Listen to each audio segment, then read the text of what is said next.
찬송가 38장으로 찬송하시겠습니다. 38장 찬송입니다.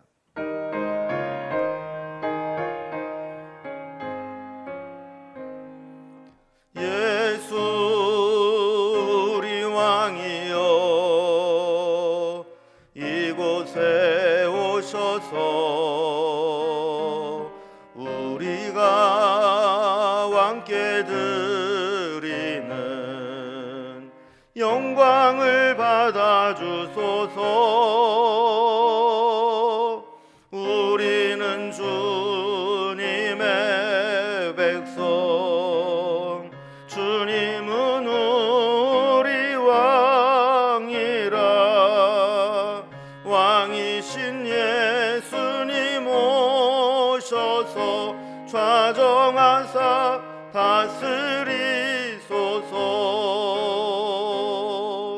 예수 우리 왕이여 이곳에 오셔서 우리가 주께 드리는 찬양을 받아주소서.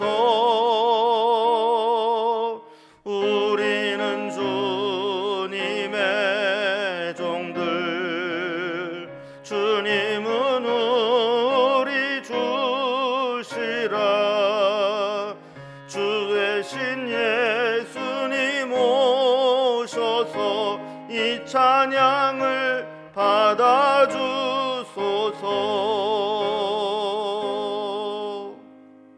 아멘. 오늘 함께 하는 하나님의 말씀은 신약성경 마가복음 13장 14절에서 27절까지 말씀입니다. 마가복음 13장 14절에서 27절까지 말씀을 제가 봉독하겠습니다. 멸망에 가증한 것이 서지 못할 곳에 선 것을 보거든 읽는 자는 깨달을진저. 그때 유대에 있는 자들은 산으로 도망할지어다. 지붕 위에 있는 자는 내려가지도 말고 집에 있는 무엇을 가지러 들어가지도 말며 밭에 있는 자는 겉옷을 가지러 뒤로 돌이키지 말지어다. 그날에는 아이벤 자들과 젖먹이는 자들에게 화가 있으리로다. 이 일이 겨울에 일어나지 않도록 기도하라. 이는 그 날들이 환난의 날이 되겠음이라. 하나님께서 창조하신 시초부터 지금까지 이런 환난이 없었고 후에도 없으리라. 만일 주께서 그 날들을 감하지 아니하셨더라면 모든 육체가 구원을 얻지 못할 것이오늘 자기가 택하신 자들을 위하여 그 날들을 감하셨느니라. 그때 어떤 사람이 너희에게 말하되 보라 그리스도가 여기 있다, 보라 저기 있다 하여도 믿지 말라. 거짓 그리스도들과 거짓 선지자들이 일어나서 이적과 기사를 행하여 할 수만 있으면 택하신 자들을 미혹하려 하리라. 너희는 삼가라. 내가 모든 일을 너희에게 미리 말하였노라. 그때에 그 환난 후 해가 어두워지며 달이 빛을 내지 아니하며 별들이 하늘에서 떨어지며 하늘에 있는 권능들이 흔들리리라. 그때에 인자가 구름을 타고 큰 권능과 영광으로 오는 것을 사람들이 보리라. 또 그때에 그가 천사들을 보내어 자기가 택하신 자들을 땅 끝으로부터 하늘 끝까지 사방에서 모으리라. 아멘. 우리는 어제 본문에서 예수님이 성전의 화려함과 웅장함에 감탄하는 제자들에게 도리어 이런 성전의 본질을 잃어버린 그런 건물, 타락한 성전은 완전히 붕괴되고 파괴될 것이다 라는 말씀을 하셨습니다. 제자들은 혹시 이 성전 파괴의 날이 종말을 의미하는 것은 아닐까 해서 그 일이 일어나기 전에 무슨 징조가 있을지 알려달라고 부탁을 했습니다. 예수님은 오해하지 말 것을 당부하시면서 예수님 말씀하시는 것은 역사적 종말로 세상 끝날에 있을 일이 아니고 예수님이 부활 승천하신 후에 제자들이 맞이하게 될 그런 일들이라는 것을 예고하시면서 그런 환난과 박해와 난리와 기근을 만나게 될 때 그때를 대비해서 믿음으로 준비할 것을 당부하셨습니다. 오늘 본문도 그 내용에 계속 이어지는 말씀입니다. 성전 파괴 전에 성전은 가증한 자들로 인해서 더럽혀질 것이고 또 엄청난 환란이 닥칠 것을 예언하십니다. 그러면서 그러한 환란이 현실로 다가오게 될 때 어떻게 준비해야 되고 대처해야 될지를 가르쳐 주십니다. 그리고 이런 제자들이 맞이할 그런 환란은 마지막 부분에 가면 역사의 종말로 주님이 다시 오시는 그래서 진정한 영광이 회복되실 것과 연결된다라는 것을 말씀하고 있습니다. 오늘 본문은 이제 이런 내용으로 예수님 승천하신 후에 제자들이 맞이하게 될 힘든 상황들과 믿음으로 대처할 것들을 말씀하고 있는데 단락별로 좀 구분을 해 보면 먼저 앞부분 14절에서 23절까지는 예수님 승천하신 후에 제자들이 당하게 될 환란에 대해서 예고하시고 제자들은 어떻게 믿음으로 대처할 것인가를 말씀합니다. 그리고 24절에서 27절까지는 이제 그런 환란이 이어지다가 마지막에 역사적 종말에 최후의 이제 심판이 날이 오게 될 때 주님이 재림하시게 될 것이다라는 것을 말씀하고 있습니다.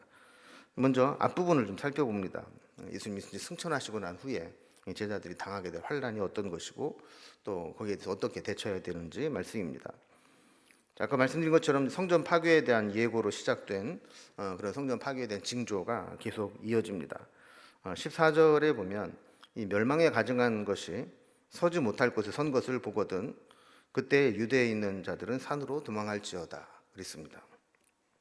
이 멸망에 가증한 것은 다니엘에 예언한 것처럼 이제 헬라의 군대가 성전에 들어와서 성전에 우상을 세우고 또 율법에 부정한 짐승으로 규정된 돼지의 피를 뿌려서 더럽힌 것을 이야기하는 겁니다. 자, 그런데 그런 일들이 다시 일어나게 될 거라는 겁니다. 실제로 로마의 군대가 성전까지 들어와서 성전을 함부로 파괴하고 성전 하나님 예배하는 곳에 로마의 깃발을 세우는 일들이 생기게 된 것이죠. 실제로 주 70년에 로마의 장군 티투스가 유다에 쳐들어와서 이렇게 성전을 파괴하고 또 성을 회파하는 일들이 있었습니다. 이때 민족주의자들은 로마의 침공을 향해서 결사항전을 외치며 로마에 맞서 싸워야 된다고 일어날 것이라고 예고합니다.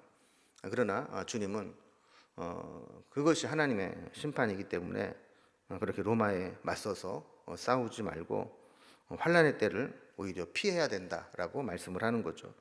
그래서 14절 뒷부분에 보면 산으로 도망가라 이렇게 말씀을 합니다. 괜히 대적해서 싸우려고 하지 말고 그 환란 때를 피하라는 겁니다. 15절에 보면 지붕 위에 있는 자는 내려가지 말고 집에 있는 무엇을 가지러 들어가지 말라 그랬습니다. 그 집에 어떤 귀중품이 있다고 해서 그거 챙겨서 도망갈 그럴 상황이 아니라는 겁니다. 세상에 있는 것에 미련을 둘 것이 아니라 지금 중요한 것은 생존을 위해서 빨리 예루살렘 빠져나가는 거라는 거죠. 16절도 마찬가지입니다. 밭에 있는 자는 겉옷을 챙겨가겠다고 집으로 다시 들어가지 말라라고 말씀합니다. 로마의 군대가 예루살렘을 침공을 하게 되면 그때 가장 필요한 것은 얼마나 많은 것을 챙겨서 가느냐가 아니라 얼마나 빨리 예루살렘 밖으로 빠져나가느냐 하는 것이 급하다는 겁니다. 상황이 이렇게 급하다 보니까 도망가기에 불편한 조건을 가지고 있는 사람들은 오히려 더 힘들어질 것이라고 말씀합니다. 17절에 보면 아이 된 자와 젖 먹이는 자가 화가 있으리라 그랬습니다. 그 상황이 이렇게 다급한데 임산부나 신생아를 가지고 데리고 있는 사람은 피난 생활을 하기가 더 어렵다는 거죠. 18절도 마찬가지입니다. 이런 예루살렘의 함락이 겨울에 일어나지 않도록 기도하라 그랬습니다. 겨울 역시 피난길에서 생활하기 어려운 악조건이죠. 그러니까 하나님이 심판하시다 할지라도 겨울에 힘들 때 심판이 이루어지지 않도록 기도하라라는 겁니다. 19절에 보면 이 일이 시작된다는 것은 환란의 날이 시작된 것이라는 것을 의미합니다. 이런 난리는 역사 이래로 가장 잔인한 사륙과 또 비참한 굶주림의 고통으로 힘든 시간을 보내게 될 거라는 겁니다. 20절 말씀 보면 만약에 하나님이 그 환란의 날을 줄여주시지 않는다면 살아남을 사람이 하나도 없을 정도로 엄청난 환란과 재앙이 올 것이지만 하나님은 하나님 택하신 백성들을 위해서 이 환란의 날을 좀 줄여주셔서 남은 자들이 있게 한다라는 겁니다. 근데 문제는 이 짧은 남은 기간 난리통에도 이 환란의 시간을 틈타서 세상을 현혹하는 자들이 등장하게 될 것이라고 말씀합니다. 21절에 보면 거짓 메시아가 등장합니다. 저기 그리스도가 있다 하고 미혹하고 거기를 따라가게 만드는 자가 있다라는 거죠. 그러나 거기에 미혹되어서 거짓 메시아를 믿는다고 해서는 안 된다고 말씀하는 겁니다. 이제 이 혼란한 시대에는 미혹의 시대가 된다라는 거죠. 그래서 이상한 소문이 나도 사람들이 믿게 되고 미혹하게 된다는 겁니다. 22절에 보면 거짓 그리스도들과 거짓 선지자들이 일어나서 이적과 기사를 행하여 할 수만 있으면 택하신 자들조차도 미혹하려 할 것이라고 말씀합니다. 다시 말하면 이런 미혹하는 자들은 어떤 메시지를 주느냐? 로마의 군대가 쳐들어왔을 때에도 예루살렘 성 어디엔가는 그리스도가 있고 선지자가 있다라고 백성들을 미혹하게 되면서 피난 가지 말고 우리는 여기를 지켜야 된다라고 말하는 자들이 있을 거라는 거죠. 하나님은 이 난리에도 우리에게 피할 길을 내시고 안전하게 인도하시는데 이 미혹하는 사람들에게 미혹을 당하고 나면 하나님의 열어놓으신 피난길로 가지 못하게 되는 겁니다. 우리는 하나님이 빨리 예루살렘을 나가고 피난하라 하면 말씀대로 믿고 따르면 되는 겁니다. 23절을 보면 예수님이 미리 이렇게 다 예고했으니 삼가하라라고 말씀하죠. 주의하여 조심하라는 겁니다. 주님의 하신 말씀이 지금 어떻게 이루어지고 있는지 눈에 보이는 현상만 보고 막 우왕좌왕할 것이 아니라 하나님 말씀이 어떻게 이렇게 예수님이 미리 말씀하신 것에 일치하게 이루어지고 있는지를 살피라는 겁니다. 이제 두 번째 단락으로 가면 최종 심판의 날과 주님의 재림으로 연결됩니다. 예루살렘의 파괴는 제자들이 현실로 받아들이게 될 것이지만 그것으로 끝나는 것이 아니고 앞으로 역사의 종말과 연결이 된다라는 겁니다. 그래서 주님이 승천하신 후에 다시 오시는 최종 종말과 어떻게 연결되는지를 말씀합니다.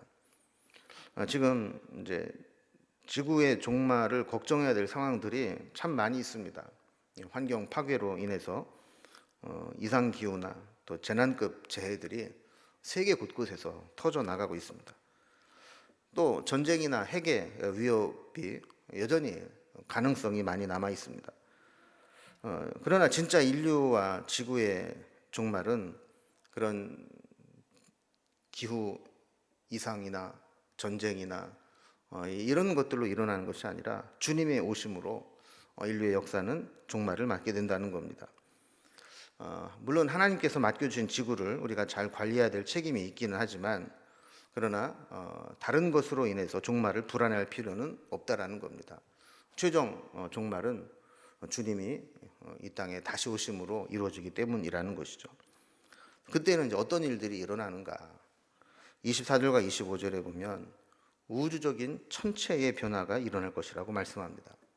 그때 그 환란 후에 해가 어두워지고 달이 빛을 내지 못하고 별들이 하늘에서 떨어지고 하늘에 있는 권능들이 흔들리리라고 말씀합니다.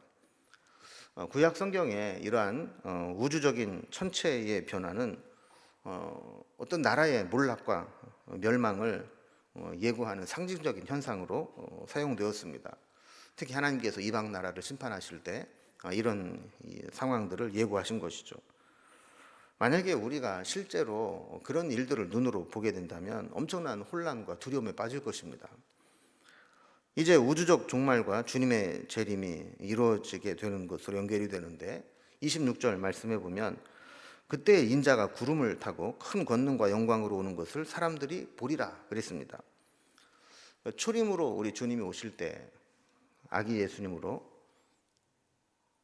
말구유에서 태어나셔서 결국에는 십자가에서 죽으심으로 우리를 구원하러 오셨던 그 예수님과 마지막 종말의 때에 재림주로 오시는 예수님과는 다르다는 거죠. 그때는 다시 오실 때에는 그런 구원하기 위한 아기 예수님이 아니라 온 세상을 심판할 그런 재림주로 오시게 된다는 겁니다. 27절에 보면 그때에는 주님이 천사들을 보내서 자기가 택하신 자들을 땅 끝에서부터 하늘 끝까지 사방에서 모을 것이라고 말씀합니다. 그러니까 이런 이제 말씀들을 이제 정리를 해보면 성전은 파괴되지만 그로 인해서 성전 안에 가두어두었던 민족주의나 유대교의 외식적인 신앙은 깨지고 그 자리에 복음이 들어가서 모든 민족에게 뻗어나가게 될 것을 말씀하시고자 하는 겁니다. 우리는 늘 마지막 때에 어떤 일이 일어날까 징조에 관심이 많이 있지만 주님은 그 징조보다 더 중요한 것이 그 마지막 때가 되면 이렇게 하나님이 택하신 자들을 사방에서 불러 모아서 마지막 추수 때에 최선을 다해서 추수하는 것과 마찬가지로 그 마지막 때에 한 영혼이라도 더 구원하시고자 하는 그 하나님의 마음이 우리에게 있어야 된다라는 겁니다. 마지막 때가 다가올수록 우리에게 정말 필요한 것은 분별력입니다. 특히 여기저기에서 들려오는 소문들, 또 사람들의 감정을 격동시키는 난리와 재난들, 이러한 현상들이 일어나게 될 때 여기에 우리가 마음을 빼앗기고 흔들려서는 안 된다는 것이죠. 이런 일들이 다가오게 될 때 우리는 더 큰 믿음으로 준비해야 될 것입니다. 그래서 우리 생전에 사실 이런 일들이 일어나게 된다면 우리는 이제 올 것이 왔구나, 주님이 오실 때가 점점 가까우고 있구나라는 마음으로 깨어 기도해야 될 것이고, 또 아직 그런 일이 일어나지 않았다면 언제든 이런 일은 일어날 수 있을 것이다 라는 생각으로 우리 믿음을 지켜나가야 될 것입니다. 마지막 종말에 대한 문제는 우리에게도 좀 중요한 문제입니다. 그러나 우리에게는 어떤 외적인 종말이나 환난이나 이런 것이 중요한 것이 아니고 그때에도 내 믿음을 얼마나 지킬 수 있느냐 하는 것이 중요한 것이고, 끝까지 믿음을 지킨 자들에게는 주님이 구름 타고 다시 오실 때 그날이 심판의 날이 아니라 영광의 날이 될 것이라는 것을 말씀하고 있는 거죠. 언제 주님 오실지 모르지만 그 주님을 우리가 기쁨으로 맞이할 수 있도록 오늘도 믿음으로 준비하는 삶이 될 수 있기를 주님의 이름으로 기원합니다. 기도하겠습니다. 하나님 아버지, 요즘 이 세상에 일어난 일들을 보면 주님이 말씀하신 마지막 때의 징조가 아닌가 싶을 정도로 좀 혼란스럽고 또 위기를 느낄 때가 많습니다.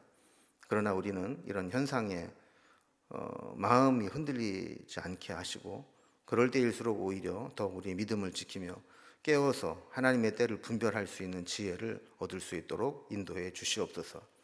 그리고 언젠가 주님이 다시 오시게 될 때 우리가 영광스럽게 주님을 맞이할 수 있도록 우리의 믿음을 지키며 하루하루를 살아갈 수 있도록 도와주시옵소서. 그래서 주님의 다시 오시는 날 우리는 심판의 주님을 두려워하는 것이 아니라 우리를 영광스럽게 하실 하나님을 기쁨으로 맞이할 수 있는 믿음을 갖게 하여 주옵소서. 오늘도 우리가 하루를 살아가는 날 동안 필요한 은혜를 베풀어 주시고 주님과 동행하며 살아갈 수 있도록 인도해 주옵소서. 예수님의 이름으로 기도드리옵나이다. 아멘. 각자의 기도 제목들로 자유롭게 기도하시겠습니다.